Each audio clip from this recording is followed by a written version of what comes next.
I would like to keep this a pretty open conversation. So feel free to use the chat, type into it. If you've got a question you want to ask in the middle of the presentation, raise your hand. Lori's going to be monitoring the chat and monitoring that for me, and we can ask some live questions if you like. I don't mind the interruptions. Heavens knows you don't want to hear me droning on for the next 45 minutes. I really want to make this interactive for you.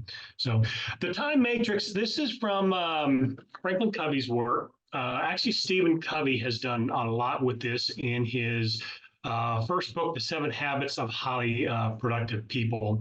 That has been out since I think the late 80s, early 90s. That's where he kind of developed it. They use it also in a lot of their other work, but he wasn't the only one to develop this. I'm going to go in a little bit of background on it when we jump in. The time matrix, it's a tool that we can use, and it's really to use to be able to be more effective during our busy day, how to manage our time, how do we manage our busy schedule and avoid that breakout or the burnout. I tell you what, I got to admit, I'm a little nervous because I'm following up Barry, and that was an amazing presentation. He's one of my buddies here in organizational development, and wow, he did a fantastic job. So I'm a little nervous here, having to follow up with him. Hopefully, I can keep your attention like he was able to. So before we start, we are going to do a little interaction on the screen. In one of our couple of slides here, I want you to find the annotation button, okay? Let's practice this a little bit. So if you will go to, kind of move your cursor around, go to your lower left around where that heap-con little symbol is, you should see a pencil, a green pencil in a circle. If you will click that, then you will be able to annotate, meaning you can mark on my screen. So everybody give that a try. Let's just make sure we can do that. If you're having a problem, type it into the chat. Okay, I see people are working. Got it. Notice there's a couple of different annotation symbols there. You can use a check mark, which might be real convenient. Instead of trying to scribble a check mark or an X. Okay. There's someone's got a star. Looks like it's working. Okay. All right. I'm going to clear them all. And there we go. Just in case that one didn't work, here's another way to do it. You can go to the top of the screen. You say you're viewing Marc Fontaine's screen, and you click that annotate there as well if that little pencil doesn't show up for you. So, all right, let's jump on in. So the time matrix, where do you spend most of your time? So the time matrix actually has its background in a speech that President Eisenhower gave. He was quoting the president of Northwestern University, who said, I have two kinds of problems, the urgent and the important. What is important is seldom urgent, and what is urgent is seldom important. Let me give you a couple of definitions we're going to use throughout. So urgent, I think we kind of know what that one means, but it requires our immediate attention. So an urgent task, an urgent problem is something that requires our immediate attention. Okay. Important, a little bit different description here. Important has to do with results. Results that contribute to your mission and your goals. I think the key here is yours. So when you're thinking about important tasks, it's what is important to you. We're going to build upon that. Okay. So let's look at how the time matrix works. So we can put together a grid based upon and classify activities, tasks, whatever, classify them based upon their importance and their urgency. Quadrant 1, these are things that are both important and urgent. We call that Q1. Q2, these are important things, but they're not necessarily urgent. Doesn't require an immediate attention. Quadrant 3 is they're not important, but for some reason they become urgent. Okay. And then finally is the last quadrant. These are things, tasks that are neither urgent nor are they important. Okay. Franklin Covey did some survey work, and they surveyed, I think, somewhere around 35,000 people.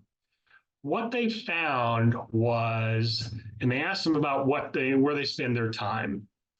What they found was that 41 and a half, almost 42% of their time is spent on activities that are not important. That's that Q3, Q4 stuff, things that don't contribute to their goals. Okay? If they broke it down further, close to 18% of the time was spent on stuff that wasn't even, was neither important nor urgent.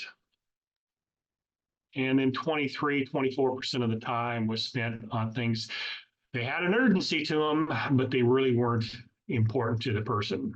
Okay?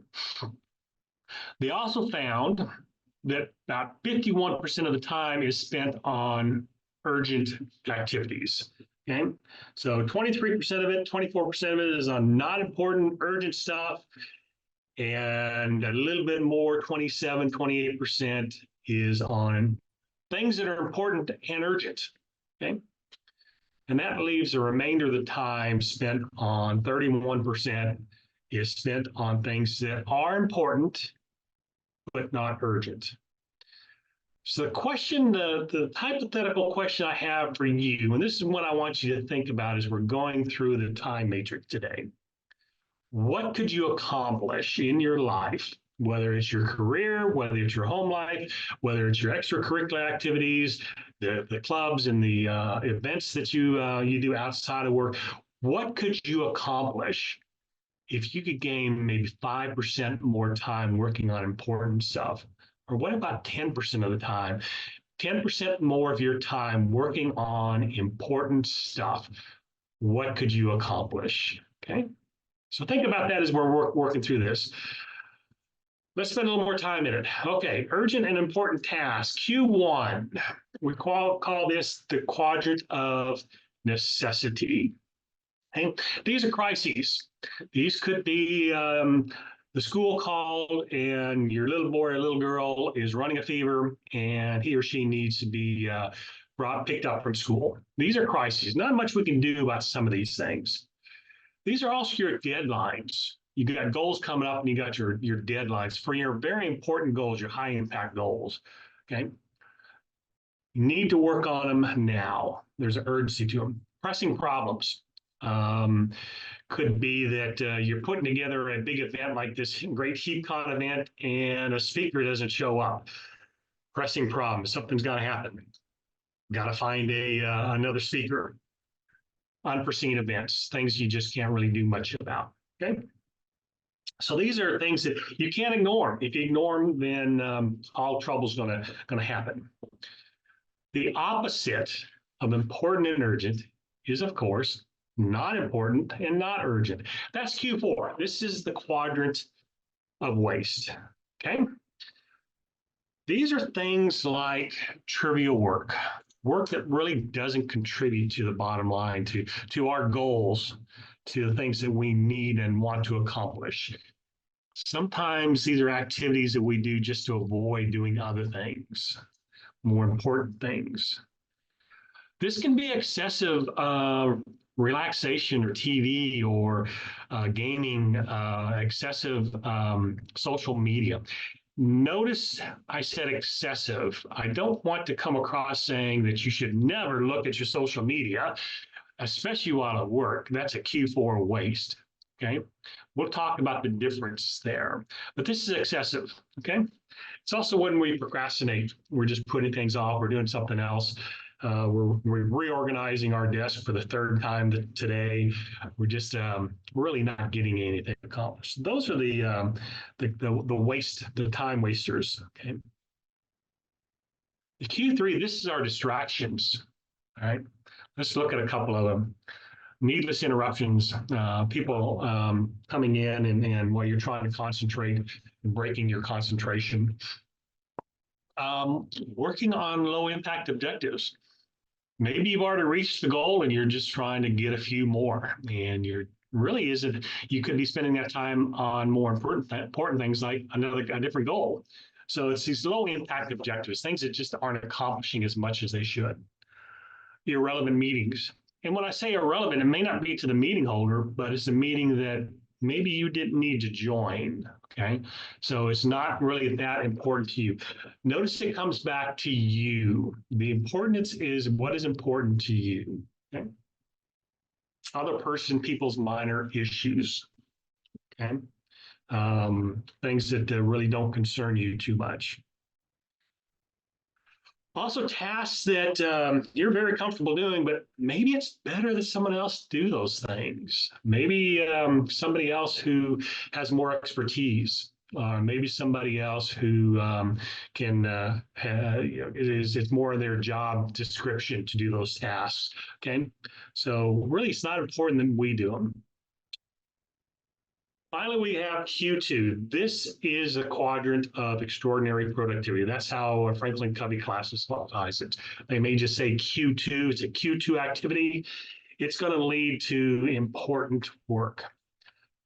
This is creative thinking, spending that time closing the door, saying I'm concentrating, and creative thinking, also planning for your high impact goals, your important things. This could be prevention, relationship building, important. Think about what Barry was saying about filling your bucket and filling the buckets of others. These are your relationship building activities. These are not urgent. You don't have to do it right this instant, but they are important. You got a lot of people annotating. Yeah. Yeah. And then finally, learning and renewal. You all are spending today with HeatCon as a learning activity. It's not really urgent. You could have chosen to do something else, but it is important to you. So your continuous learning. Also the renewal. And by renewal, I'm talking about those things that you do, and it could be building a relationship with a coworker, those things that you do that bring you joy and allow you to continue to continue on your work. I'm going to clear the annotations. I appreciate it. It's just getting a little bit busy, but keep using the annotation tool. We're going to do some exercises around it. I just wanted to clear it a little bit there. So with that being said, which quadrant should you be spending most of your time in? Maybe use the annotation tool and tell me which quadrant should you spend most of your time in. Or you can type in the chat, feel free. Yeah, and I kind of gave it away. I said it's a quadrant of extraordinary productivity. I don't see anybody saying we should just be spending all of our time in waste. That's good. So we're gonna spend today really talking about how do we get to this quadrant of extraordinary productivity. Okay. Let me clear it again. I'm going to flip screens. I appreciate the interaction. So keep it up. So why are we always seem to be stuck doing urgent things, whether they're important or not? It goes back to our brain chemistry. Okay, we've got two pieces of our brain. We've got this reactive brain, and we've got this thinking brain. The reactive brain, that's our fight or flight senses. That's where our feelings and our emotions come from. Okay, it's where our pleasure enjoyment center is. It's also where we develop our impulses and our habits. Okay, it doesn't take much energy to work in the reactive brain. Think about it. The fight or flight method. Boom! All of a sudden, you're running away. You're preparing for that fight. Okay, it's kind of just happens. It doesn't take much energy to be in your reactive brain.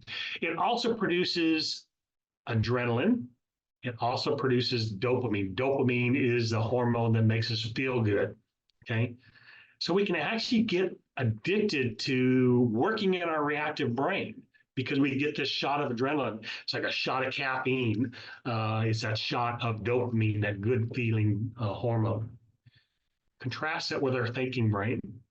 Takes time and concentration to plan, doesn't it? Okay, it takes energy. It takes time to pay attention. Okay, it's where our self-control comes from. It's where we make our choices.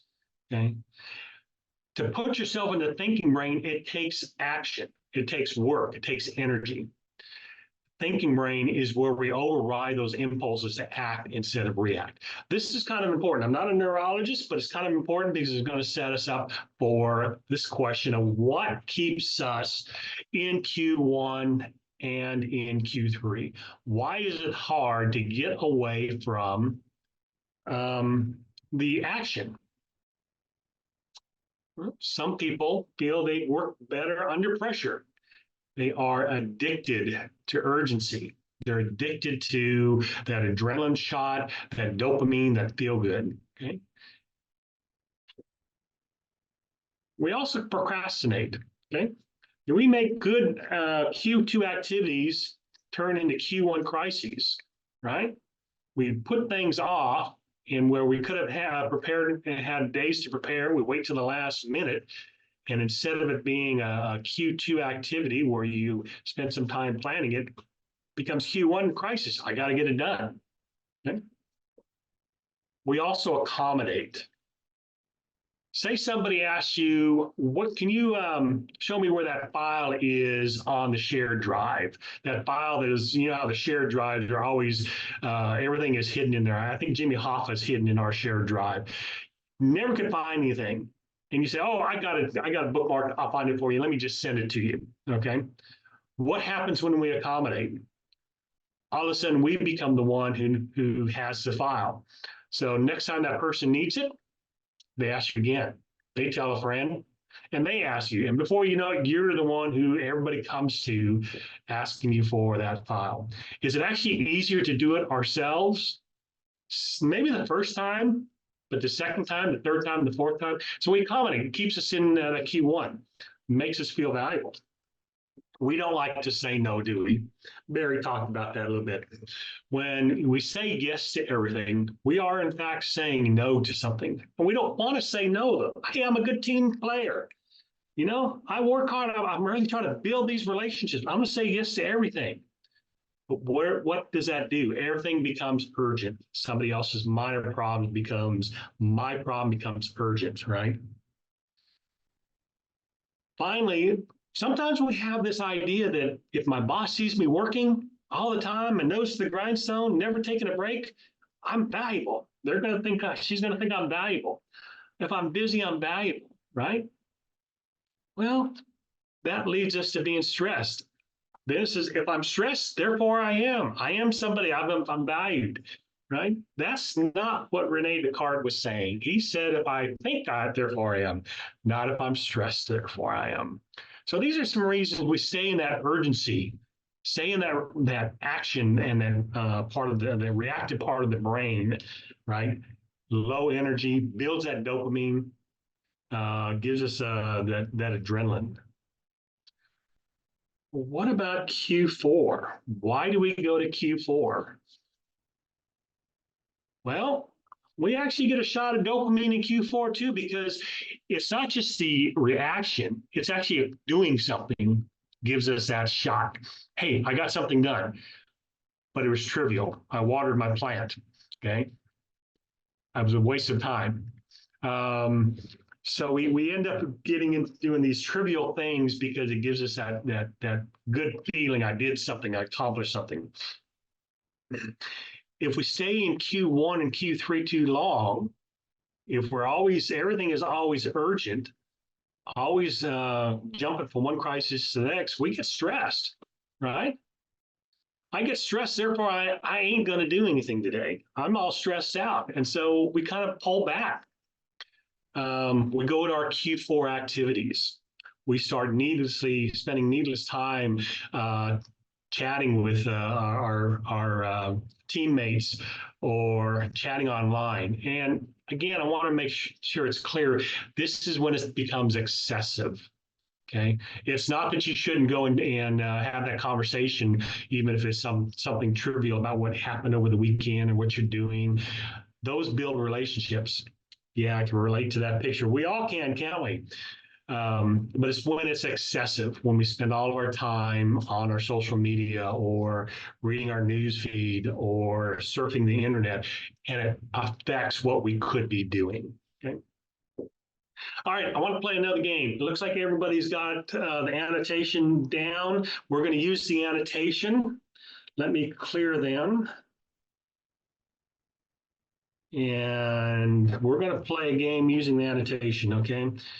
One last time, if you need to learn how to annotate, here's, hover over down the bottom left-hand side. You'll see the pencil. Click it. All right. I'm going to give you a scenario.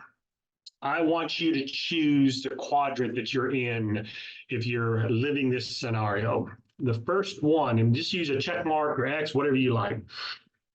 I can't live without my social media and spend hours posting funny memes. What quadrant are you living in? Yeah. Notice I didn't say just posting a meme. I said hours posting it. It's that excessive work, that excessive waste of time. Okay. All right, let me clear that. And let's go to the next one. You guys got this annotation down. I was worried about it. We were trying it yesterday and it wasn't quite working for us, but I'm glad it's happening. All right, question number 2. I always stop what I'm doing and respond to every email as soon as it comes in.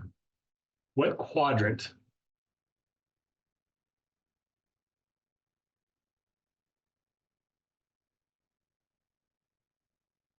Give everybody a chance. We've got a mixed bag here.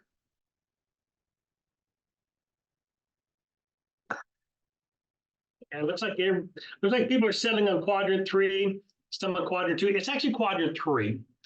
Look, if every time that icon on your email comes up, is it important you stop at what you're doing at that point and look at that email? It might be spam coming in. It might be our team has a great habit or culture of when someone does something, we'll send a thank you note back. Well, if I stopped every time I was doing something and looked at my email, half of them are going to be thank yous because our team is always sending thank yous back to each other. Okay, so it's not always important. We think it's urgent because we get that notification. Bing, you got an email. You got mail. May not be that important. Doesn't mean you shouldn't check your email. Maybe you check it on a cycle. Okay, you might get an important thing coming in from your boss. Okay, so it is a Q3 activity. They're not always urgent. Okay, it can wait.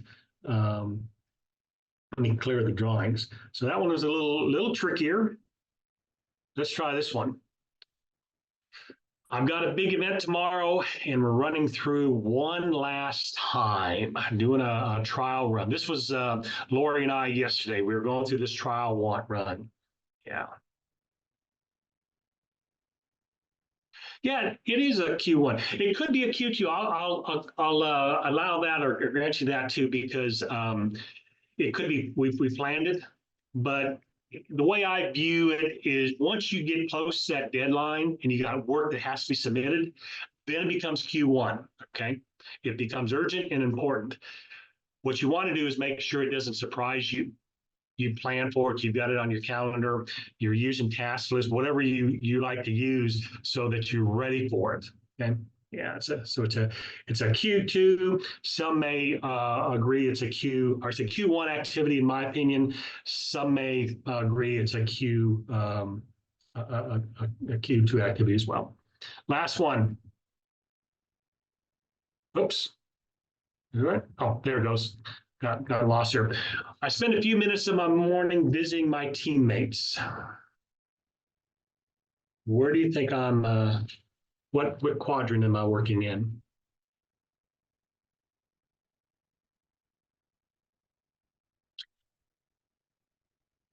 I believe that's a Q2 activity. It's not really urgent. I can do it the first thing in the morning. I can do it after lunch.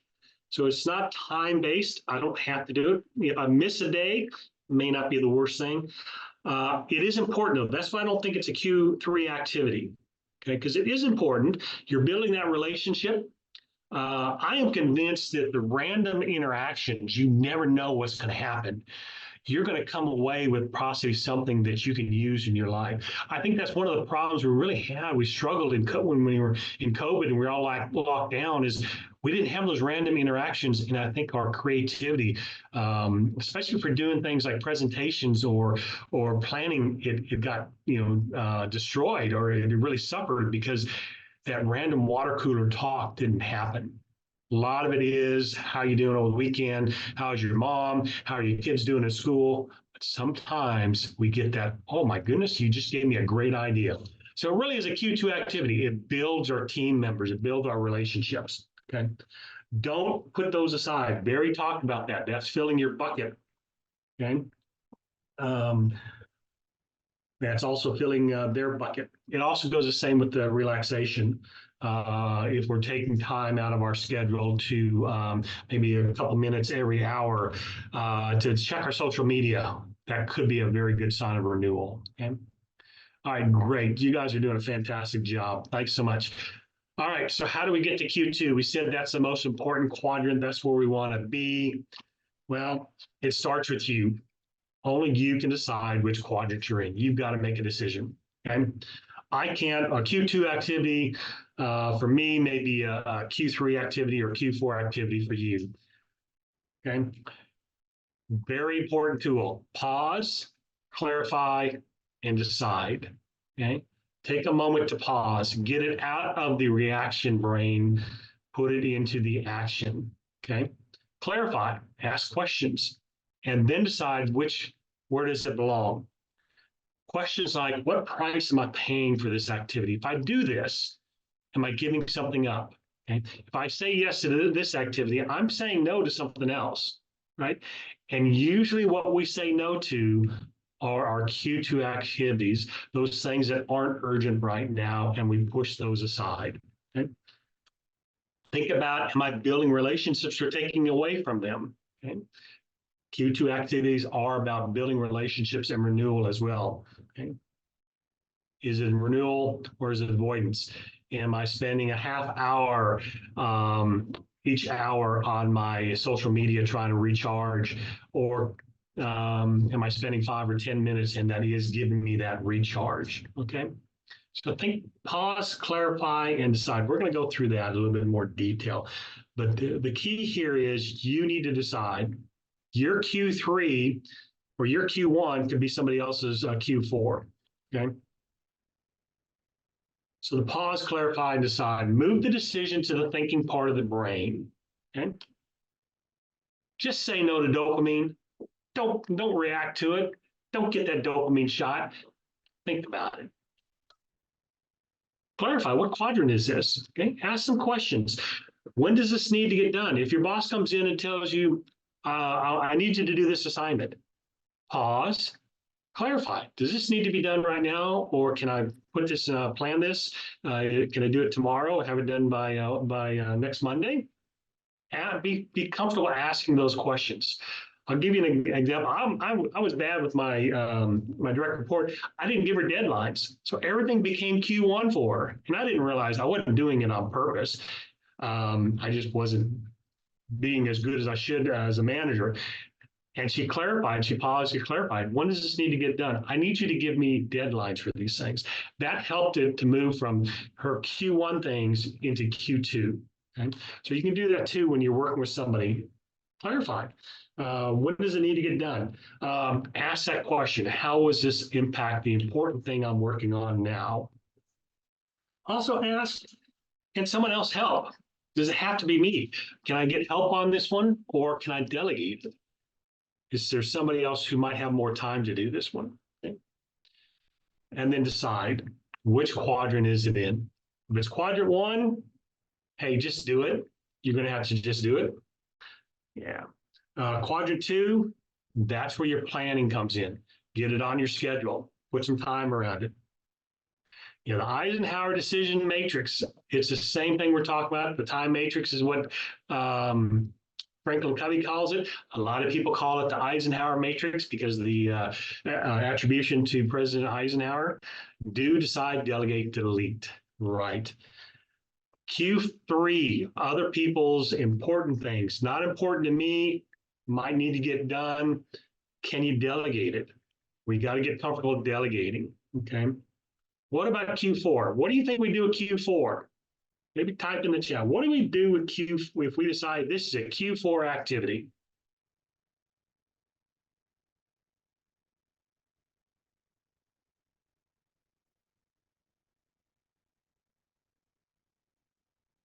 Monitor it. Okay.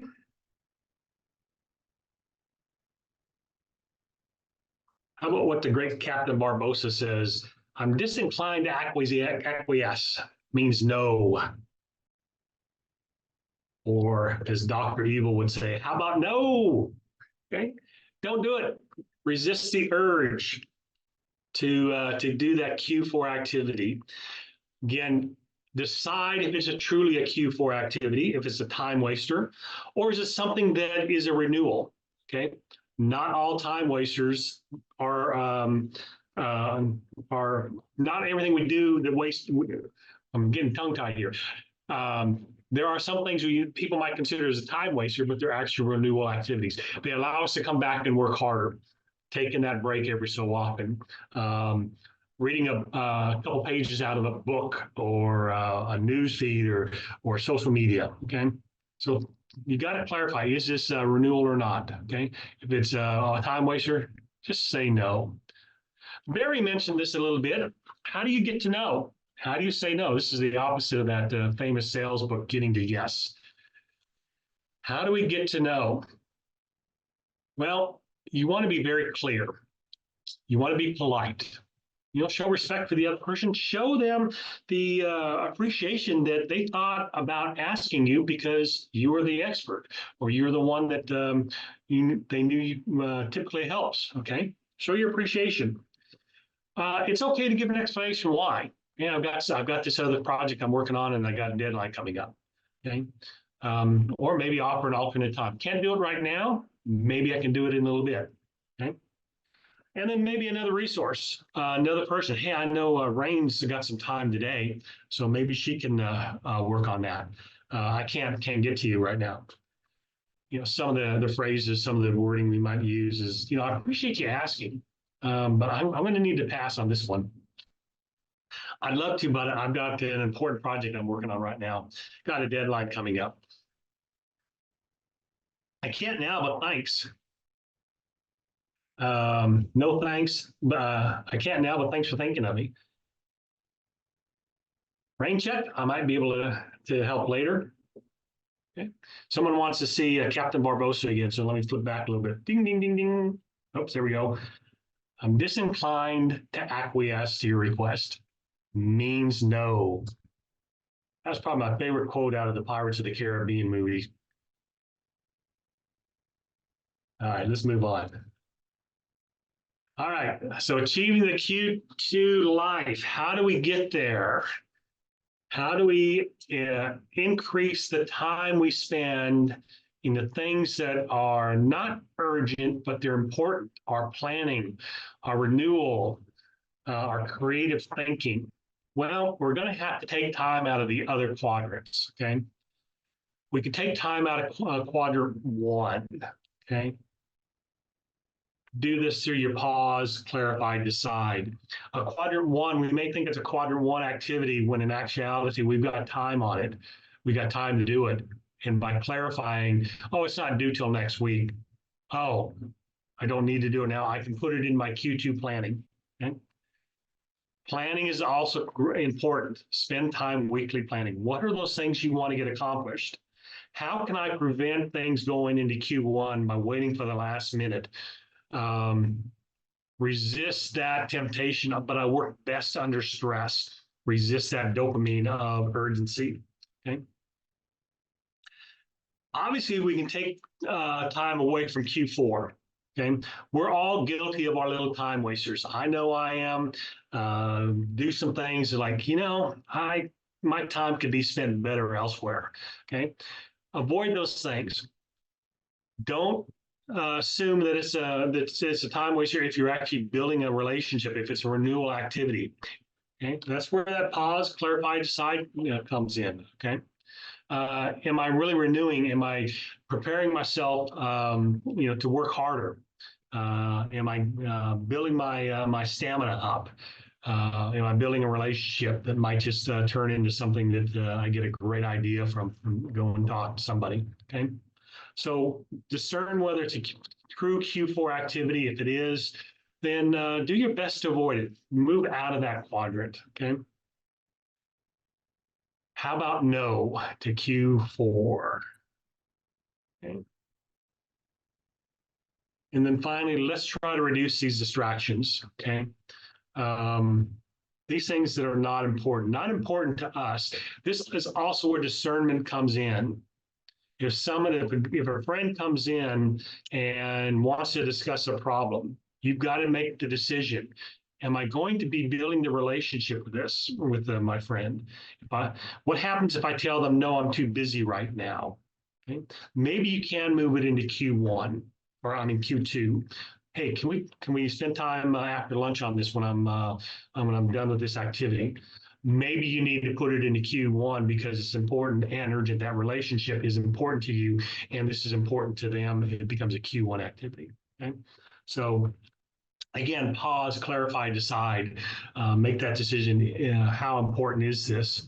And delegate. Can somebody else help? And then finally, say no. I'm disinclined to acquiesce. Means no. So no is a difficult one. Again, Barry mentioned that. Okay? We're all good team members. We don't want to say no. All right. I want to open it up for any questions. I'm done with the slides. I'd love to hear any questions or comments that you might have. Feel free to shout out, raise your hand, type in the chat. If there's something else that you want to, another slide that you want me to go back over, I'm happy to do that. Let me give you my contact information.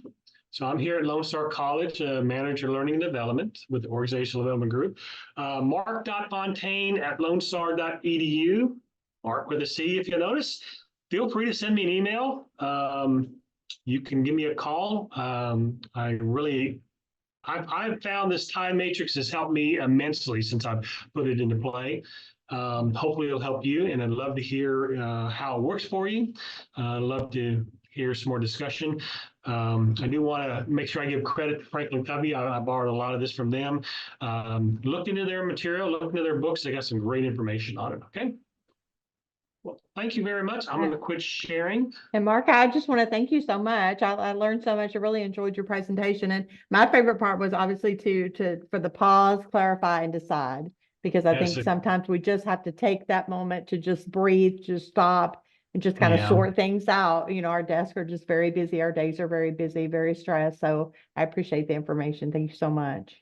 That is an important tool, and that clarify, even when it's coming from our boss or senior leader, go ahead and clarify. When do you need this? That will make a difference from your Q1, putting it into hopefully a Q2 activity. Some things are still going to be Q1. We can't get rid of them. We're always going to have emergencies, but we're just trying to minimize them to give us more time to do the planning and accomplish great things. So thank you so much, everybody. And if you guys have any, we've got a few more minutes, and just to let you know, it's going to redirect you back into the main room here in just a few minutes. It'll give a countdown, and it'll give a countdown with just a couple of minutes left, so that should start fairly soon. And everyone will kind of redirect back into the main room to kind of get started and choose the next session. Anyone have any questions on that, or just kind of sit tight and it'll happen automatically?